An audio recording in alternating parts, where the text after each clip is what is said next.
Current electricity എന്ന് പറയുന്ന ചാപ്റ്ററാണ് നമ്മൾ പഠിച്ചുകൊണ്ടിരുന്നത്. എന്താണ് ഇലക്ട്രിക് കറണ്ട്? കറണ്ട് ഒരു സ്കെയിലാർ ക്വാണ്ടിറ്റിയാണ്. കറണ്ട് കൺവെൻഷനലി പോസിറ്റീവിൽ നിന്നും നെഗറ്റീവിലേക്ക് ഫ്ലോ ചെയ്യുന്നു എന്ന് പറഞ്ഞു അല്ലേ. Current is equal to charge divided by time എന്ന് പറഞ്ഞു. ഒരു കണ്ടക്ടറിലെ ഇലക്ട്രോണുകളെല്ലാം ചലിക്കുന്നുണ്ട്, പക്ഷേ കറണ്ട് ഒഴുകുന്നില്ല. ഒരു ചാലകത്തിലൂടെ കറണ്ട് ഒഴുകണമെങ്കിൽ അതിന് അക്രോസ് ആയിട്ട് ഒരു പൊട്ടൻഷ്യൽ വ്യത്യാസം കൊടുക്കണം. അപ്പോൾ അവിടെയുള്ള ഇലക്ട്രോണുകളിലെല്ലാം ഒരു ബലം അനുഭവപ്പെടുകയും എല്ലാ ഇലക്ട്രോണുകളും നെഗറ്റീവിൽ നിന്ന് പോസിറ്റീവിലേക്ക് ആക്സലറേറ്റ് ചെയ്യുകയും ചെയ്യും. അപ്പോൾ പരസ്പരം കൂട്ടിയിടിക്കും. രണ്ട് കൊളിഷൻ പൂർത്തിയായി കഴിയുമ്പോൾ അവയ്ക്ക് ഒരു കോൺസ്റ്റൻ്റ് വെലോസിറ്റി കിട്ടും. ആ വെലോസിറ്റിയെ നമ്മൾ വിളിച്ച പേരാണ് ഡ്രിഫ്റ്റ് വെലോസിറ്റി. ഇലക്ട്രോണുകൾ ഡ്രിഫ്റ്റ് ചെയ്യുമ്പോൾ മാത്രമേ കറണ്ട് ഉണ്ടാകൂ. ആ കറണ്ടും ഡ്രിഫ്റ്റ് വെലോസിറ്റിയും തമ്മിലുള്ള ബന്ധം എന്ന് പറയുന്നത് I is equal to NAV എന്നായിരുന്നു. നമ്മളത് ഡിറൈവ് ചെയ്തു. ഇന്ന് നമുക്ക് പഠിക്കേണ്ടത് നിങ്ങൾ 10ാം ക്ലാസ്സിൽ പഠിച്ചിട്ടുള്ള ഓം നിയമവും അതിൻ്റെ പ്രത്യേകതകളുമാണ്. നിങ്ങൾക്ക് ഓർമ്മയുണ്ടാകുമോ എന്താണ് ഓംസ് ലോ? എന്താണ് ഓംസ് ലോ? ആർക്കെങ്കിലും ഓർമ്മയുണ്ടെങ്കിൽ ഒരു ഇക്വേഷൻ ഇതാണ്: V is equal to IR. V എന്ന് പറയുന്നത് വോൾട്ടേജ് ആണ്, I എന്ന് പറയുന്നത് കറണ്ടാണ്, R എന്ന് പറയുന്നത് റെസിസ്റ്റൻസ് ആണ്. എന്തായാലും നമുക്ക് ഓംസ് ലോ വളരെ ഡീറ്റെയിൽ ആയിട്ട് ഡിസ്കസ് ചെയ്യാം. ഓക്കെ, അപ്പോൾ എന്താണ് നമ്മുടെ ഓംസ് ലോ? എന്താണെന്നറിയാമോ? ഓം നിയമം: ഒരു ചാലകത്തിലൂടെ കറണ്ട് ഒഴുകണമെങ്കിൽ നമ്മൾ എക്സ്റ്റേണലായിട്ട് എന്ത് ചെയ്യണം? ഒരു പൊട്ടൻഷ്യൽ വ്യത്യാസം കൊടുക്കണം. നിങ്ങൾ ആ പടത്തിലോട്ട് നോക്കി. ആ പടത്തിൽ ഒരു കോപ്പർ വയറാണ് ഞാൻ ആ പോസിറ്റീവ് നിന്ന് നെഗറ്റീവിലേക്ക് ഇങ്ങനെ വരച്ചിരിക്കുന്നതെന്ന് വിചാരിക്കുക. അവിടെ ഒരു സെല്ല് കണക്ട് ചെയ്തിട്ടുണ്ട്. കണ്ടോ? പോസിറ്റീവ് നിന്ന് നെഗറ്റീവിലേക്ക് ഞാൻ കറണ്ടിൻ്റെ ദിശയും കൊടുത്തിട്ടുണ്ട്. അപ്പോൾ തീർച്ചയായിട്ടും ഒരു ചാലകത്തിലൂടെ കറണ്ട് ഒഴുകണമെങ്കിൽ നമ്മൾ അവിടെ എന്ത് കൊടുക്കണം? പൊട്ടൻഷ്യൽ വ്യത്യാസം കൊടുക്കണം. അപ്പോൾ എന്താണ് നമ്മുടെ സ്റ്റേറ്റ്മെൻറ്റ്? ഇങ്ങനെയാണ്: according to Ohm's law, at constant temperature the electric current flowing through a conductor is directly proportional to the potential difference applied between its ends. ഇതിലാണ് അറ്റ് കോൺസ്റ്റൻറ്റ് ടെമ്പറേച്ചർ, ഒരു നിശ്ചിത താപനിലയിൽ. അപ്പോൾ ഒരു കണ്ടീഷൻ ഒബേ ചെയ്താണ് Ohm's law പ്രവർത്തിക്കുന്നത്. മനസ്സിലായോ? ഒരു നിശ്ചിത താപനിലയിൽ ഒരു ചാലകത്തിലൂടെ ഒഴുകുന്ന ഇലക്ട്രിക് കറണ്ടിൻ്റെ അളവ്, the electric current flowing through a conductor is directly proportional to, നേരനുപാതത്തിലാണ് ആർക്ക്? അതിൻ്റെ എൻഡുകൾക്കിടയിൽ, അഗ്രങ്ങൾക്കിടയിൽ കൊടുക്കുന്ന പൊട്ടൻഷ്യൽ വ്യത്യാസത്തിന് നേരനുപാതത്തിലാണ്. സിമ്പിളായി പറഞ്ഞാൽ I is proportional to V. എന്താണ് I? Electric current flowing through a conductor is directly proportional to potential difference between its ends.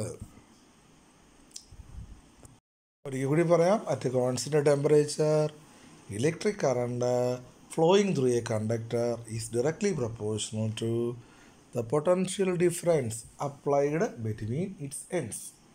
അപ്പോൾ നമുക്ക് ഇങ്ങനെ എഴുതാം: I is proportional to V. എന്താ കുഴപ്പം?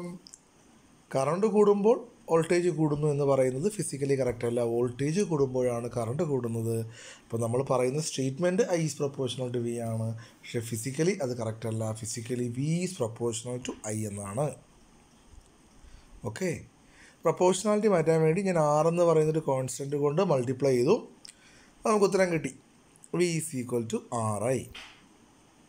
അല്ലെ, R കണ്ടെത്താൻ പറഞ്ഞാൽ V/I എന്ന് എടുത്താൽ മതി, അല്ലെങ്കിൽ V/I is equal to R എന്ന് കിട്ടും. ഇവിടെ R എന്ന് പറയുന്നത് ഒരു കോൺസ്റ്റൻ്റാണ്. ആ കോൺസ്റ്റൻറ്റിനെ നമ്മൾ വിളിക്കുന്ന പേരാണ് റെസിസ്റ്റൻസ്, പ്രതിരോധം. ഓക്കെ, അപ്പോൾ നമ്മൾ എഴുതുമ്പോൾ തെറ്റിപ്പോകരുത്. I is proportional to V ആണ് നമ്മുടെ statement. Current passing through a conductor is proportional to potential difference. I is proportional to V. പക്ഷേ physically V is proportional to I ആണ്. വോൾട്ടേജ് കൂടുമ്പോൾ കറണ്ട് കൂടുന്നു. V is equal to R into I. ആ ആറിനെ നമ്മൾ വിളിക്കുന്ന പേരാണ് resistance. മനസ്സിലായോ? അപ്പോൾ ഇതാണ് ഓം നിയമം. ഓക്കെ, അപ്പോൾ നമുക്ക് ഓംസ് ലോയിലേക്ക് വരാൻ. വീണ്ടും ഓംസ് ലോയിൽ വോൾട്ടേജും കറണ്ടും തമ്മിലുള്ള ബന്ധമാണ്. ആ വോൾട്ടേജും കറണ്ടും തമ്മിലുള്ള ഗ്രാഫിനെയാണ് നമുക്ക് പഠിക്കേണ്ടത്. അതിന് നമ്മൾ വി ഐ ക്യാരക്ടറിസ്റ്റിക്സ് എന്നാണ് പറയുന്നത്, വോൾട്ട് ആംബിയർ ക്യാരക്ടറിസ്റ്റിക്സ്. അപ്പോൾ ഓംസ് ലോ എന്ന് പറയുന്നത് വോൾട്ടേജും കറണ്ടും തമ്മിലുള്ള റിലേഷൻഷിപ്പാണ്. ആ വോൾട്ടേജും കറണ്ടും തമ്മിലുള്ള ഗ്രാഫിനെ നമ്മൾ വി ഐ ക്യാരക്ടറിസ്റ്റിക്സ് എന്ന് പറയുന്നു. അതൊരു ആപ്ലിക്കേഷൻ ക്വസ്റ്റ്യൻ ആണ്, ഞാനതൊരു ഡിസ്കസ് ചെയ്യുകയാണ്, ശ്രദ്ധിച്ച് കേൾക്കുക. അപ്പോൾ നമുക്ക് ഈ വി ഐ ക്യാരക്ടറിസ്റ്റിക്സ് എന്താണെന്ന് പരിശോധിക്കാം. എന്താണ് V I characteristics? It is a graph connecting voltage and current. വോൾട്ടേജും കറണ്ടും വെച്ചുള്ള ഗ്രാഫാണ്. ഞാൻ വരച്ചിരിക്കുന്ന ഗ്രാഫിൽ വോൾട്ടേജ് വൈ ആക്സിലാണ്, കറണ്ട് എന്ന് പറയുന്നത് എക്സ് ആക്സിലാണ്. അപ്പോൾ എന്താണ്, വോൾട്ടേജും കറണ്ടും പ്രൊപ്പോർഷണൽ ആണെങ്കിൽ എപ്പോഴും നമ്മുടെ ഗ്രാഫ് എന്ന് പറയുന്നത് ഒരു ഇൻക്ലൈൻഡ് സ്ട്രെയിറ്റ് ലൈൻ ആയിരിക്കും. ഓക്കെ, ഇപ്പോൾ ചരിഞ്ഞ ലൈൻ കിട്ടിയാൽ ഉടനെ നമ്മൾ എന്ത് കണ്ടെത്തും? സ്ലോപ്പ് കണ്ടെത്തും, ടാൻ തീറ്റ കണ്ടെത്തും. സ്ലോപ്പ് കണ്ടെത്തി നമ്മൾ ആ ഗ്രാഫിലെ ചെറിയ ഭാഗം എടുത്താൽ delta V by delta I എന്നെടുക്കാം. പകരം ഞാൻ വി ബൈ ഐ എന്നാണ് കൊടുത്തിരിക്കുന്നത്. അപ്പോൾ തീർച്ചയായിട്ടും സ്ലോപ്പ് കണ്ടെത്തുമ്പോൾ വി ബൈ ഐ കിട്ടും, അതായത് 6 കിട്ടും. വി ഐ ക്യാരക്ടറിസ്റ്റിക്സിൻ്റെ ഗ്രാഫ് ഒരു ഇൻക്ലൈൻഡ് സ്ട്രെയിറ്റ് ലൈൻ ആയിരിക്കും. ആ സ്ട്രെയിറ്റ് ലൈനിലെ സ്ലോപ്പ് എടുത്താൽ നമുക്ക് എന്ത് കിട്ടും? ആ കോൺസ്റ്റൻറ്റ് കിട്ടും, അവിടുത്തെ കോൺസ്റ്റൻറ്റ് കിട്ടും. അവിടുത്തെ കോൺസ്റ്റൻറ്റ് ആരാണ്? റെസിസ്റ്റൻസ് ആണ്. അപ്പോൾ ആപ്ലിക്കേഷൻ ക്വസ്റ്റ്യൻ ആണ്. രണ്ടാമത്തെ ഗ്രാഫിൽ ഞാൻ വരച്ചിരിക്കുന്നത് വി ഐ ക്യാരക്ടറിസ്റ്റിക്സ് ആണ്. 2 കണ്ടക്ടറിൻ്റെ എയും ബിയും 2 കണ്ടക്ടറുകളാണ്. അതിലൂടെ 2 കണ്ടക്ടറിലൂടെയും നമ്മൾ വോൾട്ടേജ് കൊടുത്തു. അപ്പോൾ കിട്ടിയ കറണ്ട് മെഷർ ചെയ്തു. അങ്ങനെ ആ വോൾട്ടേജും കറണ്ടും വെച്ച് നമ്മൾ ഗ്രാഫ് വരച്ചു. 2 ഇൻക്ലൈൻഡ് സ്ട്രെയിറ്റ് ലൈൻ കിട്ടി. നമുക്ക് നോക്കാം, ഈ പറയുന്നതിൽ ആർക്കാണ് പ്രതിരോധം കൂടുതൽ എന്നാണ് ചോദ്യം. ഞാൻ ചെറിയൊരു എക്സാമ്പിളിലൂടെ അത് വരച്ചിട്ടുണ്ട്. ഞാൻ വോൾട്ടേജ് 10 എന്ന് എടുത്തു. ആ വോൾട്ടേജ് 10 കറസ്പോണ്ടിങ് കറണ്ട് എന്ന് പറയുന്നത് എയെ സംബന്ധിച്ചിടത്തോളം കണ്ടോ, I1 എന്ന് കൊടുത്തിട്ടുണ്ട്, അത് 5 ആണ്. നമ്മൾ ഗ്രാഫിൽ വെറുതെ 5 എന്തായാലും 5 എന്ന് പറയുന്ന നമ്പർ കൊടുത്തു. ബി എന്ന് പറയുന്ന കണ്ടക്ടറിന് കറസ്പോണ്ടിങ്, ആ വോൾട്ടേജിന് കറസ്പോണ്ടിങ് ആയിട്ടുള്ള കറണ്ട് I2 എന്ന് പറയുന്നത് 10 ആണ്. സ്ലോപ്പ് കണ്ടെത്താൻ പറഞ്ഞാൽ എന്ത് ചെയ്യണം? എയുടെ കേസിൽ RA എന്ന് പറയുന്നത് എത്രയായിരിക്കും? V by I. അപ്പോൾ നോക്കിയേ, 10 ബൈ എത്ര എടുക്കാം? 5 എന്ന് എടുക്കാം. 10 ബൈ 5 എന്ന് പറയുന്നത് 2 ഓം എന്ന് കിട്ടും. നമ്മൾ ബി എന്ന് പറയുന്ന കണ്ടക്ടർ എടുക്കുക, തീർച്ചയായിട്ടും ആർ ബി റെസിസ്റ്റൻസ് എന്ന് പറയുന്നത് അവിടുത്തെ വി ബൈ ഐ എടുക്കുക. അവിടുത്തെ വി എന്ന് പറയുന്നത് 10 തന്നെ, പക്ഷേ കറണ്ട് 10 ആണ്. 10 ബൈ 10 1 ഓമാണ്. അപ്പോൾ ആർക്കാണ് പ്രതിരോധം കൂടുതൽ? എയ്ക്കാണ് പ്രതിരോധം കൂടുതൽ, ബിക്ക് പ്രതിരോധം കുറവാണ്. അപ്പോൾ ഇങ്ങനെ ഞാനൊരു എക്സാമ്പിളിലൂടെ പറഞ്ഞതാണ്. ഇതിനെ എളുപ്പത്തിൽ മനസ്സിലാക്കാൻ പറ്റുന്നത്, നമുക്ക് എഴുതേണ്ട ഉത്തരം ഇതാണ്. നമ്മൾ ഈ സ്ലോപ്പ് കണ്ടെത്തുക. ഇവിടെ ചരിവ് കൂടിയത് ആർക്കാണ്? ചരിവ് എന്ന് പറയുന്നത് എക്സ് ആക്സിൽ നിന്നുള്ള ആംഗിളാണ് എടുക്കേണ്ടത്. അപ്പോൾ അതിലാരാ വലുത്? എയ്ക്കാണ് ചരിവ് കൂടുതൽ. എക്സ് ആക്സിൽ നിന്നും ബി അടുത്താണ് വരച്ചിരിക്കുന്നത്, എ കുറച്ചുകൂടി അപ്പുറത്തേക്കാണ് വരച്ചിരിക്കുന്നത്. ആർക്കാണോ സ്ലോപ്പ് കൂടുതൽ അയാൾക്ക് റെസിസ്റ്റൻസ് കൂടുതലായിരിക്കും. മനസ്സിലായി? അപ്പോൾ ചരിവെന്ന് പറയുമ്പോൾ നമ്മൾ Y ആക്സിൽ നിന്ന് ഇങ്ങോട്ട് എടുക്കുമ്പോൾ എല്ലാം എടുക്കേണ്ടത് എക്സ് ആക്സിൽ നിന്നുമുള്ള ചരിവ്. മനസ്സിലായോ? എക്സ് ആക്സിൽ നിന്നുള്ള ചരിവ് ആരാണ് കൂടുതൽ? ബി, എക്കാണ് കൂടുതൽ. അതുകൊണ്ട് പറയുന്നു RA is greater than RB. Higher slope of V I graph. V I ഗ്രാഫിൽ സ്ലോപ്പ് ഹയർ ആണ് എങ്കിൽ അതിൻ്റെ മീനിങ് എന്ന് പറയുന്നത് ഹയർ റെസിസ്റ്റൻസ് ആണ്. മനസ്സിലായോ? അപ്പോൾ വി ഐ ഗ്രാഫ് മാത്രമാണ് ഞാനിവിടെ ഡിസ്കസ് ചെയ്തിരിക്കുന്നത്. തിരിച്ച് വൈ ആക്സിൽ ഐയും എക്സ് ആക്സിൽ വിയും വെച്ച് ഗ്രാഫ് തന്നിട്ട് ഇതുപോലെ ചോദിച്ചാൽ അവിടെ ആരായിരിക്കും? സ്ലോപ്പ് എടുക്കുമ്പോൾ I ബൈ വി ആയിരിക്കും കിട്ടുന്നത്. അത് 1/R ആണ്. അപ്പോൾ നമ്മളെന്ത് ചെയ്യും? നമ്മൾ ഈ പടത്തിൽ IV ഗ്രാഫാണ് എങ്കിൽ ബിക്ക് റെസിസ്റ്റൻസ് കൂടുതലും എക്ക് റെസിസ്റ്റൻസ് കുറവുമായിരിക്കും. അത് നമുക്ക് ആപ്ലിക്കേഷൻ ക്വസ്റ്റ്യനിൽ ഡിസ്കസ് ചെയ്യാം. ഞാൻ എക്സാമ്പിളായിട്ട് പറഞ്ഞു എന്നേ ഉള്ളൂ. കൂടി പറയാം, എന്താണ് വി ഐ ക്യാരക്ടറിസ്റ്റിക്സ്? ഫിസിക്സിൽ ക്യാരക്ടറിസ്റ്റിക്സ് എന്ന് പറയുന്നത് തന്നെ വോൾട്ടേജും കറണ്ടും തമ്മിലുള്ള ഒരു ഗ്രാഫിക്കൽ റെപ്രസെൻറ്റേഷനാണ്. ആ ഗ്രാഫ് വരയ്ക്കുമ്പോൾ ഒരു ഇൻക്ലൈൻഡ് സ്ട്രെയിറ്റ് ലൈൻ കിട്ടും, കാരണം V is proportional to I ആയതുകൊണ്ട്. ആ ഗ്രാഫിൻ്റെ സ്ലോപ്പ് കണ്ടെത്തിയാൽ V ബൈ I കിട്ടും. അതാരാണ്? റെസിസ്റ്റൻസ് ആണ്. അപ്പോൾ അതുപോലെ 2 ഡിഫറൻറ്റ് മെറ്റീരിയൽസിൻ്റെ വി ഐ ഗ്രാഫ് എടുത്തു. ആ ഗ്രാഫ് എടുത്തപ്പോൾ ആ ഗ്രാഫിൽ ആർക്കാണ് റെസിസ്റ്റൻസ് കൂടുതൽ എന്നാണ് ചോദ്യം. വി ഐ ഗ്രാഫിൽ സ്ലോപ്പ് കൂടിയ ആളിന് റെസിസ്റ്റൻസ് കൂടുതലായിരിക്കും. ഇവിടെ ചരിവ് കൂടിയത് എക്കാണ്. അതുകൊണ്ട് resistance of A is greater than resistance of B എന്നാണ്. അപ്പോൾ ഓംസ് ലോയിൽ നിന്നും നമുക്ക് കിട്ടിയ കോൺസ്റ്റൻ്റാണ് റെസിസ്റ്റൻസ്. ആ പ്രതിരോധം എന്താണ് എന്ന് നമുക്ക് ഡിസ്കസ് ചെയ്യാം അല്ലേ. പ്രതിരോധം എന്ന് പറയുമ്പോൾ തന്നെ നമുക്കറിയാം കറണ്ടിൻ്റെ ഫ്ലോയെ ഒപ്പോസ് ചെയ്യുന്ന ആളാണ് പ്രതിരോധം, തടസ്സം. ഓക്കെ, അപ്പോൾ നമ്മൾ കൊച്ചു ക്ലാസ്സിൽ പഠിച്ചിട്ടുള്ള ടോപ്പിക്കാണ് റെസിസ്റ്റൻസ്. ഓക്കെ, എന്താണ് resistance? The quantity which opposes the flow of current in a circuit. ഒരു സർക്യൂട്ടിൽ കറണ്ടിൻ്റെ ഫ്ലോയെ ഒപ്പോസ് ചെയ്യുന്ന ക്വാണ്ടിറ്റിയാണ് resistance. The hindrance offered by the flow of current, അതിനെ വിളിക്കുന്ന പേരാണ് റെസിസ്റ്റൻസ്. അപ്പോൾ എന്താണ് പ്രതിരോധം? The quantity which opposes the flow of current in a circuit. അപ്പോൾ നമുക്കറിയാം Ohm's law V is equal to R I എന്നാണ്. ആറ് കണ്ടെത്താനുള്ള ഇക്വേഷൻ വി ബൈ ഐ ആണ്. അതിൻ്റെ യൂണിറ്റ് നമ്മൾ പഠിച്ചിട്ടുണ്ട്, ഓം എന്നാണ്. അതിൻ്റെ സിമ്പിൾ ഞാൻ വരച്ചിട്ടുണ്ട്. അപ്പോൾ നമ്മൾ പഠിച്ചിട്ടുള്ള ടോപ്പിക്കാണ്. അപ്പോൾ എന്താണ് റെസിസ്റ്റൻസ് എന്ന് മനസ്സിലാവുമല്ലോ. The quantity which opposes the flow of current in a circuit. അപ്പോൾ എന്താണ്, എല്ലാ ചാലകങ്ങളും നല്ല വൈദ്യുതവാഹകരാണ് അല്ലേ, കണ്ടക്ടേഴ്സാണ്. ഇപ്പോൾ എല്ലാ കണ്ടക്ടേഴ്സിലൂടെയും കറണ്ട് ഫ്ലോ ചെയ്യുമ്പോൾ കറണ്ടിനെ ഒപ്പോസ് ചെയ്യുന്ന ആരുണ്ട്? ഈ പ്രതിരോധമുണ്ട്. അങ്ങനെയാണെങ്കിൽ ഒരു ചാലകത്തിൻ്റെ പ്രതിരോധത്തെ ആശ്രയിക്കുന്ന ഘടകങ്ങൾ ഏതൊക്കെയാണ്? What are the factors depends on resistance? നിങ്ങൾക്കറിയാം, ഒന്ന് ചാലകത്തിൻ്റെ നീളം, ലെങ്ത് ഓഫ് ദി കണ്ടക്ടർ. എന്താണെന്നറിയാമോ? ലെങ്ത് റെസിസ്റ്റൻസ് തമ്മിലുള്ള ബന്ധം R is proportional to L എന്നാണ്. നീളം കൂടിയാൽ പ്രതിരോധം കൂടും. ഒന്നാമത്തെ ആളാരാണ്? Length of the conductor. ആരാണ് രണ്ടാമത്തെ ആൾ? ഏരിയ ഓഫ് ക്രോസ് സെക്ഷൻ അല്ലേ. ഏരിയ, വിസ്തീർണം എന്ന് പറയുന്നത് ചാലകത്തിൻ്റെ കനം. എന്താണ് പ്രത്യേകത? ഏരിയ ഈസ് അല്ലെ, resistance is inversely proportional to area. കനം കൂടിയാൽ പ്രതിരോധം കുറയും. അപ്പം നീളം കൂടിയാൽ പ്രതിരോധം കൂടും, ചാലകത്തിൻ്റെ കനം കൂടിയാൽ പ്രതിരോധം കുറയും. മൂന്നാമത്തെ ആൾ ടെമ്പറേച്ചറാണ്, താപനില. ഓക്കെ, അപ്പോൾ ടെമ്പറേച്ചറും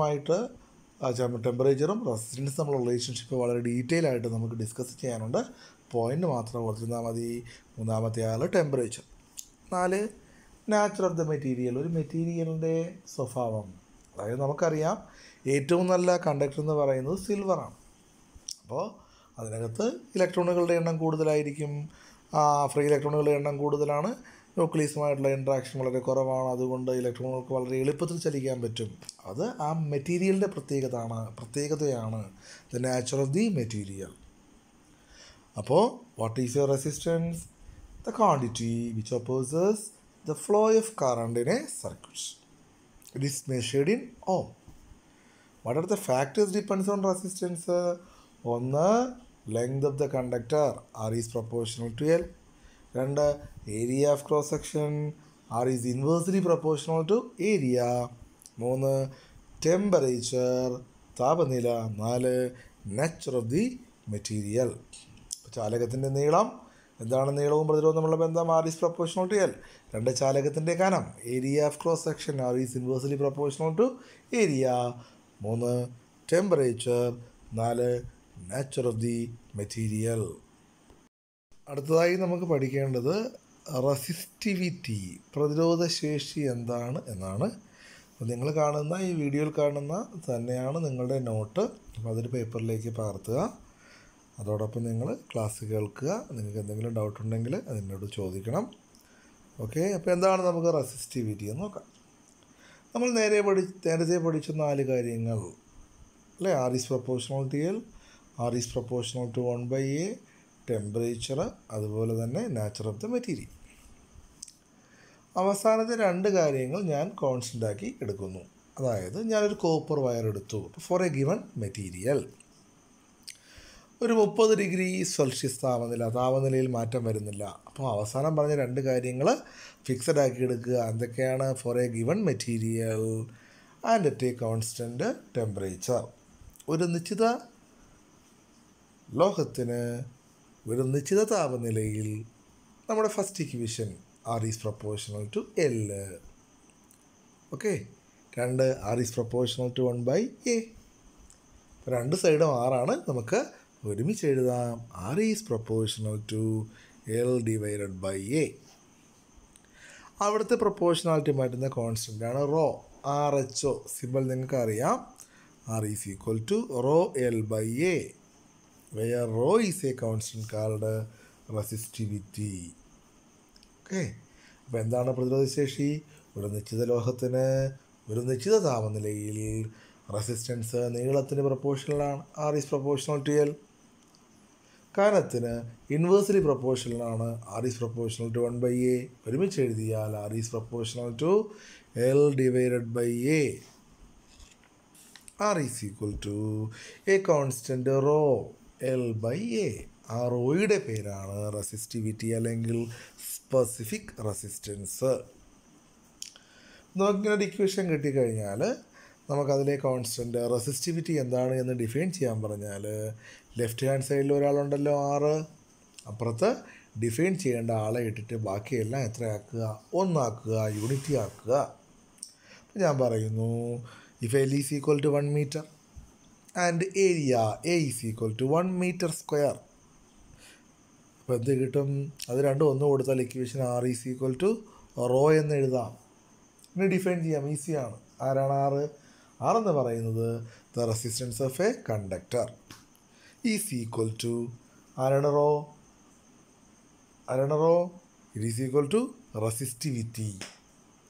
നമുക്ക് പറയാമല്ലോ, resistivity is equal to the resistance of a conductor. ഒരു കണ്ടക്ടറിൻ്റെ പ്രതിരോധത്തിൻ്റെ പേര് തന്നെയാണ് റെസിസ്റ്റിവിറ്റി. പക്ഷേ ആ കണ്ടക്ടറിൻ്റെ പ്രത്യേകതയുണ്ട്. എന്താണ്? മിനിമം 1 മീറ്റർ നീളവും 1 മീറ്റർ സ്ക്വയർ ഏരിയയും വേണം. ആണ് resistivity. R is equal to rho എന്ന് എഴുതുക. എങ്ങനെ R is equal to rho എന്ന് വന്നത്? എല്ലിന് 1 മീറ്ററും ഏരിയയ്ക്ക് 1 മീറ്റർ സ്ക്വയർ എന്ന് കൊടുത്തു. യൂണിറ്റ് നീളവും യൂണിറ്റ് ഏരിയയും. അപ്പോൾ നമുക്ക് എന്ത് പറയാം? Resistivity is equal to the resistance of a conductor having 1 metre length and 1 metre square area, അല്ലെങ്കിൽ unit length and unit area. 1 metre നീളവും 1 മീറ്റർ സ്ക്വയർ കനവുമുള്ള ഒരു ചാലകത്തിൻ്റെ പ്രതിരോധമാണ് റെസിസ്റ്റിവിറ്റി. മനസ്സിലായോ? അപ്പോൾ ഇതാണ് resistivity. Resistivity is equal to the resistance of a conductor having 1 metre length and 1 metre square area. അപ്പോൾ resistivity നിങ്ങൾക്ക് പൂർണ്ണമായും മനസ്സിലായി കാണും എന്ന് ഞാൻ വിശ്വസിക്കുന്നു. അങ്ങനെയാണെങ്കിൽ നമുക്ക് അടുത്തൊരു ചെറിയ ടോപ്പിക്കിലേക്ക് പോകാം. ഇത് തന്നെയാണ് നമ്മൾ പഠിച്ച രണ്ട് ക്വാണ്ടിറ്റികൾ. ഒന്ന് റെസിസ്റ്റൻസും പ്രതിരോധവും, രണ്ട് റെസിസ്റ്റിവിറ്റി പ്രതിരോധശേഷി. പ്രോബ്ലം പാർട്ടിൽ റെസിസ്റ്റൻസും റെസിസ്റ്റിവിറ്റിക്കും പകരം അതിൻ്റെ റെസിപ്രോക്കൽസ് കണ്ടെത്താൻ ചോദിക്കും. അവയെ നമ്മൾ വിളിക്കുന്ന പേരാണ് കണ്ടക്ടൻസ് എന്നും കണ്ടക്ടിവിറ്റി എന്നും. ഓക്കെ, അപ്പോൾ നമുക്ക് അടുത്ത പഠിക്കേണ്ട ടോപ്പിക് എന്ന് പറയുന്നത് എന്താണ് കണ്ടക്ടൻസ്, അതുപോലെ എന്താണ് കണ്ടക്ടിവിറ്റി. ഓക്കെ, നമുക്ക് നോക്കാം. എന്താണെന്ന് അറിയാമോ കണ്ടക്ടൻസ്? റെസിസ്റ്റൻസിൻ്റെ റെസിപ്രോക്കലിനെയാണ് കണ്ടക്ടൻസ് എന്ന് വിളിക്കുന്നത്. കണ്ടക്ടൻസ് എന്താണ്? It is a reciprocal of resistance. ഞാൻ ജി കൊണ്ടാണ് സൂചിപ്പിച്ചിരിക്കുന്നത്. 1/r എടുക്കുക. അപ്പോൾ യൂണിറ്റ് എന്താകും? 1/Ω, അതായത് ഓം റൈസ് ടു -1, അല്ലെങ്കിൽ തിരിച്ചെഴുതുക MHO എന്ന് എഴുതുക. ഓർ അതിനെ സീമൻ എന്നും പറയാറുണ്ട്. എസ് ആണ് സിമ്പിൾ. അപ്പോൾ ഇതാണ് കണ്ടക്ടൻസ്. ഓക്കെ, അതുപോലെ എന്താണ് conductivity? It is a reciprocal of resistivity. Resistivity rho ഉണ്ടല്ലോ, അതിൻ്റെ എന്താണ് റെസിപ്രോക്കൽ 1/ρ എടുക്കുക. ആ 1/ρയെ വിളിക്കുന്ന പേരാണ് റെസിസ്റ്റിവിറ്റി.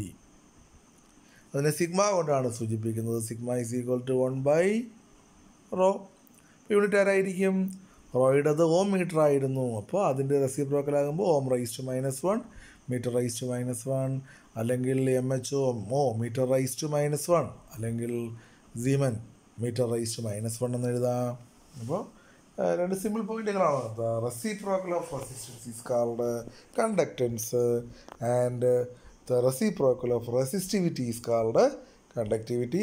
സാധാരണ പ്രോബ്ലം പാർട്ടിലും പ്രാക്ടിക്കലും ഒക്കെ ചെയ്യുമ്പോൾ റെസിസ്റ്റൻസിന് പകരം കണ്ടക്ടൻസ് കണ്ടെത്താൻ ചോദിക്കും. അപ്പോൾ റെസിസ്റ്റൻസ് കണ്ടെത്തിയിട്ട് അതിൻ്റെ 1/r എടുക്കുക. ഇനി എന്തെടുക്കുക, കണ്ടക്ടിവിറ്റിയാണ് ചോദിക്കുന്നതെങ്കിൽ സിഗ്മ കണ്ടെത്താൻ പറഞ്ഞാൽ റെസിസ്റ്റിവിറ്റി കണ്ടെത്തുക, അതിൻ്റെ റെസിപ്രോക്കൽ എടുക്കുക, 1/ρ എന്ന് കിട്ടും. അപ്പോൾ ഇതാണ് കണ്ടക്ടിവിറ്റി.